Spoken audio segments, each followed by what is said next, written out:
এই জন্য কি বলছে, সবচেয়ে আলা দরজার ইসলাম কি, মান সালিমাল মুসলিমুনা মিন লিসানিহি ওয়া ইয়াদিহি।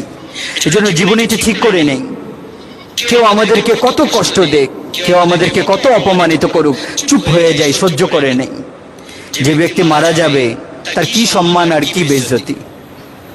আমাদেরকে যদি ডাক্তার আজকে বলে দেয়, ডাক্তার আসছে না আপনাদের এখানে, অনেক ছাত্ররা গেছিল, ডাক্তার যদি কাউকে বলে দিত যে কালকে তুমি মরে যাবা, তাহলে আমাকে কেউ এখন গালি দেখ, আমার কি ক্ষতি?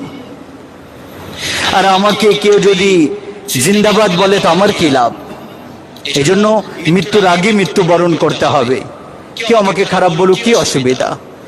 কেউ আমাকে ওয়াহওয়া বললে আমার কি লাভ? যদি আল্লাহ রাজি, তাহলে মুর্দাবাদ আর জিন্দাবাদ দিয়ে কোনো অসুবিধা নেই। হযরত আবু যর রাদিয়াল্লাহু তাআলা এক ব্যক্তি গালি দিতেছিলেন, তো উনি বললেন, বেটা, একটা ঘাটি সামনে আসতেছে, ওই জায়গায় যদি আমি নাকাম ধ্বংস হয়ে যাব, তাহলে যা বলতেছো এর থেকে বেশি হকদার আমি।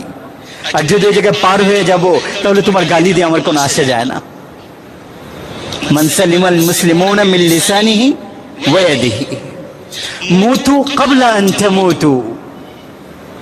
কারণ আজকাল আখলাক কি জানেন, প্রতিশোধ নিতে হবে, বাস, মাফ করার আখলাক নাই। আমাদের মাশারা হয়ে গেছে, ভালো করলে ভালো করব, খারাপ করলে খারাপ করব।